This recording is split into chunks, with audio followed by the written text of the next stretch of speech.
Assalamualaikum warahmatullahi wabarakatuh. Perkenalkan, nama saya Nadia Mulia dari Prodi Pendidikan Agama Islam dengan NIM 2101152.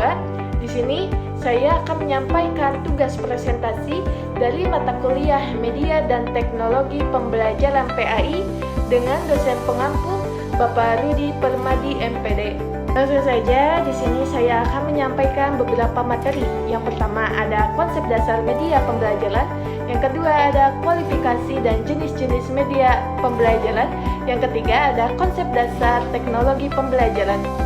Untuk materi yang pertama yaitu konsep dasar media pembelajaran. Definisi media.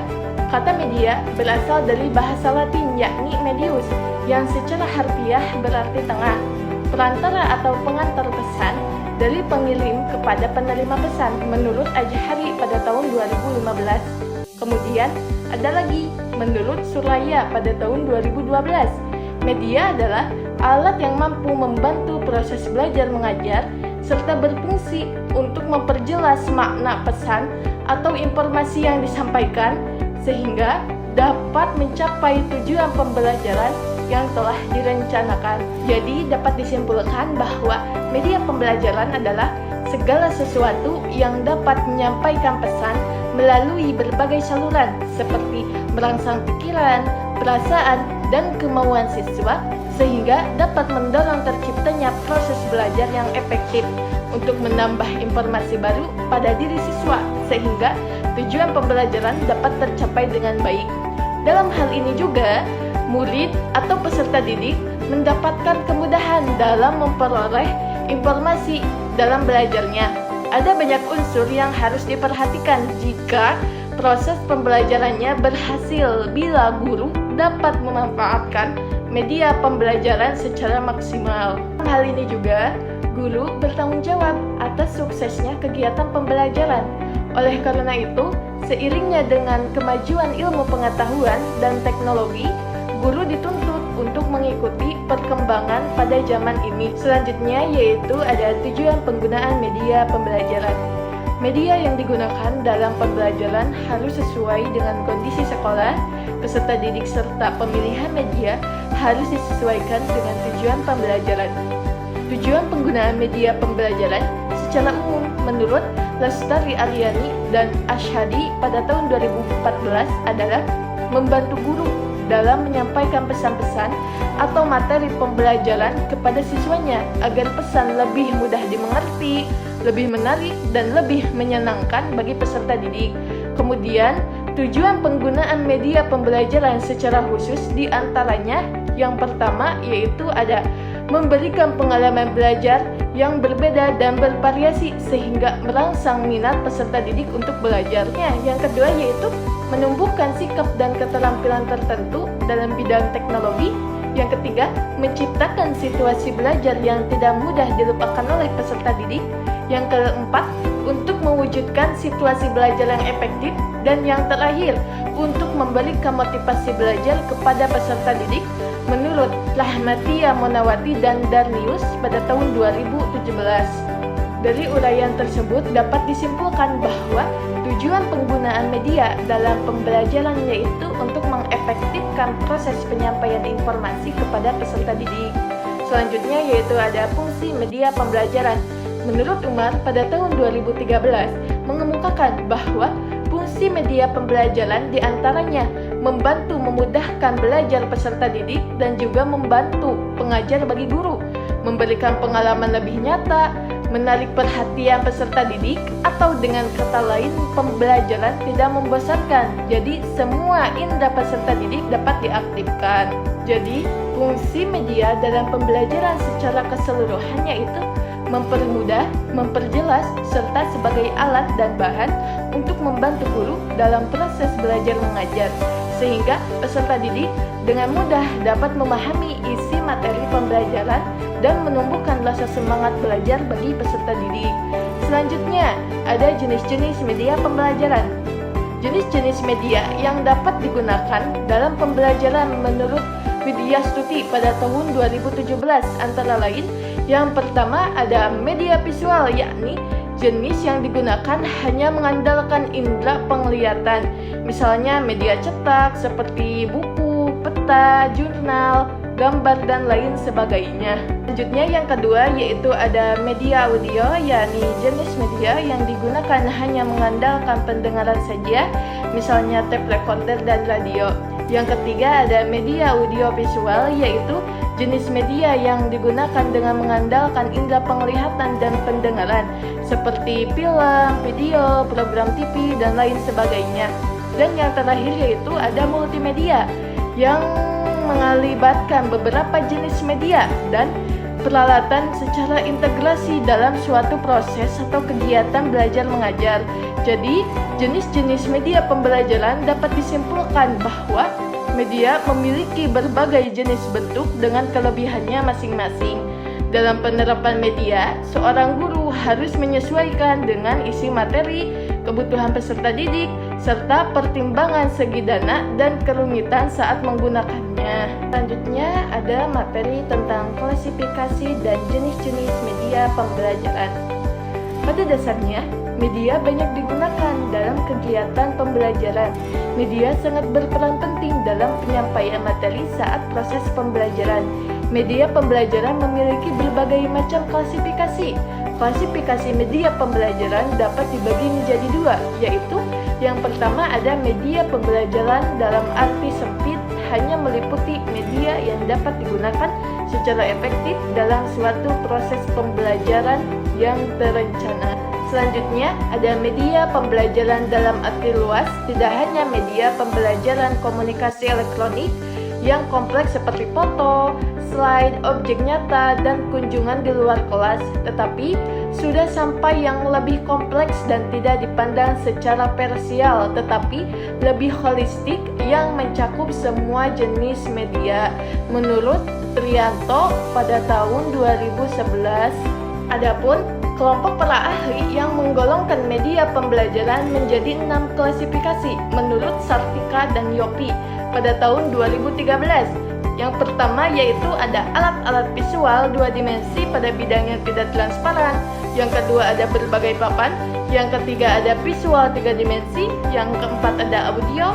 Yang kelima ada audio visual murni. Dan yang terakhir ada demonstrasi dan video wisata. Dapat disimpulkan bahwa pemahaman klasifikasi media pembelajaran yang dijelaskan di atas akan mempermudah guru dalam melakukan pemilihan media yang tepat pada saat merencanakan pembelajaran untuk mencapai tujuan tertentu.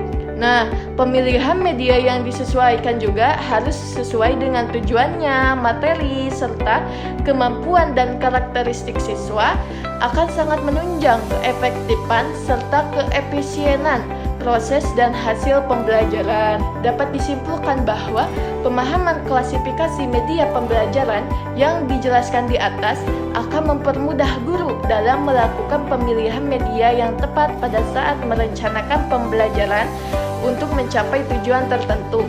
Nah, pemilihan media yang disesuaikan juga harus sesuai dengan tujuannya, materi, serta kemampuan dan karakteristik siswa akan sangat menunjang keefektifan serta keefisienan proses dan hasil pembelajaran. Materi yang terakhir adalah konsep dasar teknologi pembelajaran. Teknologi pembelajaran adalah teori dan praktek dalam desain, pengembangan, pemanfaatan, pengelolaan, serta evaluasi tentang proses dan sumber untuk belajar. Ini merupakan suatu kesatuan yang utuh untuk meningkatkan hasil belajar peserta didik dalam proses pembelajaran di suatu pendidikan. Selanjutnya yaitu definisi teknologi pembelajaran menurut para ahli.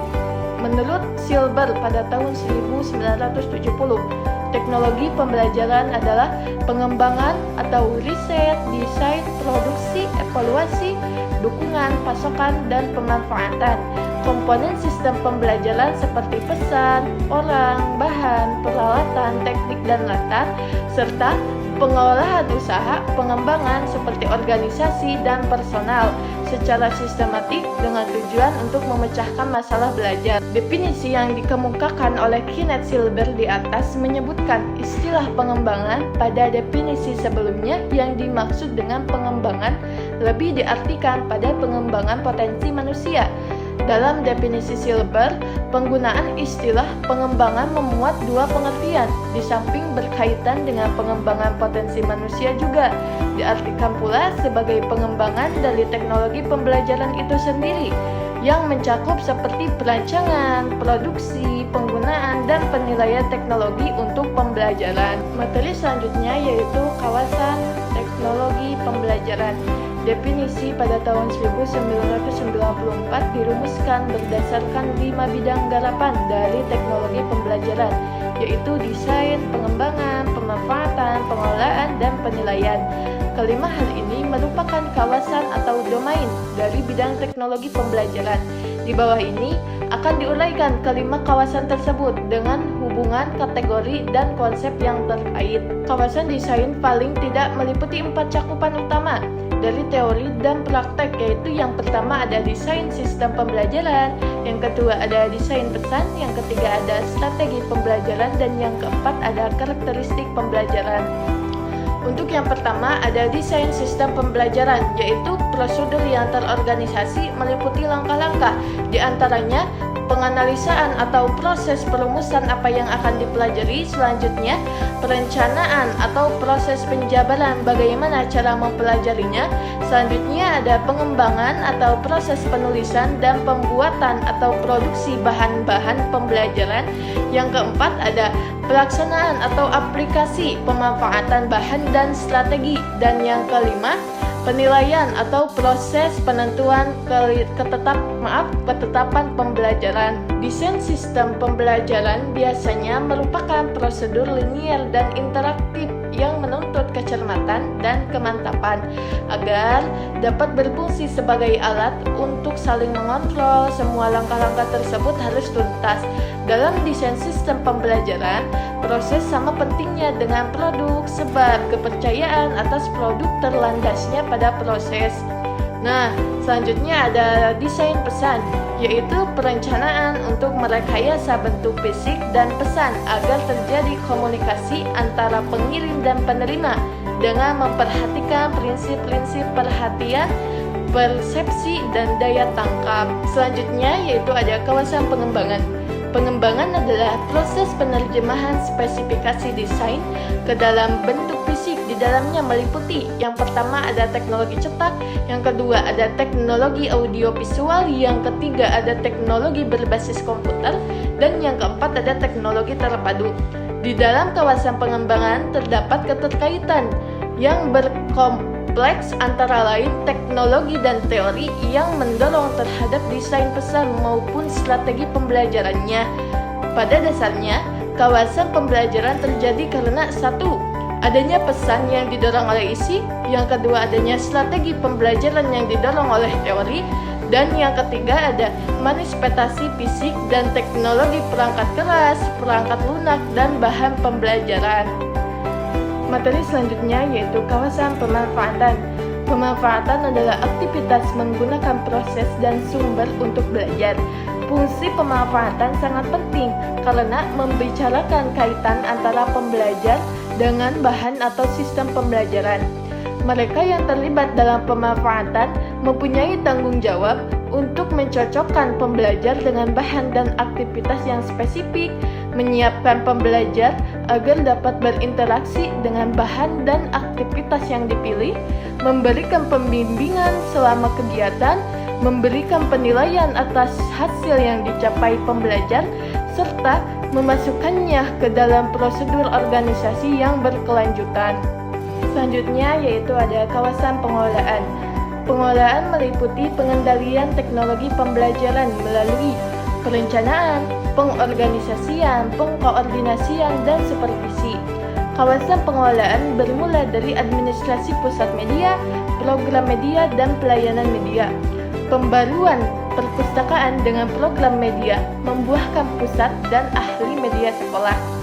Program-program media sekolah ini menggabungkan bahan cetak dan non-cetak sehingga timbul peningkatan penggunaan sumber-sumber teknologikal dalam kurikulum. Jadi, kegiatan penilaian ini meliputi identifikasi kebutuhan, penentuan sejauh mana masalahnya dapat diklasifikasikan sebagai pembelajaran, identifikasi hambatan, sumber dan karakteristik pembelajar, serta penentuan tujuan dan prioritas menurut Sale dan Glasgow pada tahun 1990.